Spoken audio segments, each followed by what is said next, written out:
lahat ng nakaraan kailangan binabalikan.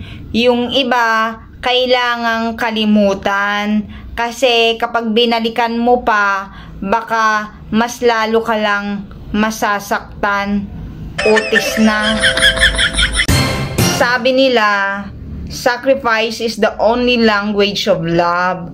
Huwag kang humingi ng paliwanag kung wala kang balak maniwala. At lalong-lalo na huwag kang magmamahal kung wala kang balak magtiwala. Utis na. Kung ayaw mo sa kanya, sabihin mo.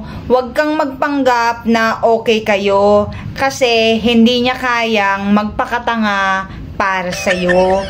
Utis na. Ang puso parang basag na baso lang yan. Ang hirap na ibalik sa dati pag nabasag na. Utis na. Sa isang relasyon, parang isang basketball lang yan. Yung tipong bantay sarado mo na nga, hayun, titirahin at titirahin pa rin ng iba. Utis na. Naalala mo pa ba nung mga panahong mahal na mahal mo pa siya? Kakadiri, no?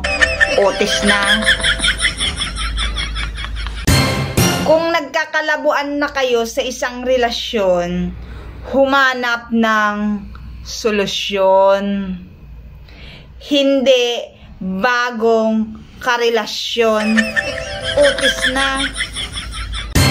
Yung binago mo yung sarili mo sa kanya. Tapos, nung nagbago ka na, hayun, may bago na rin siya. Utis na.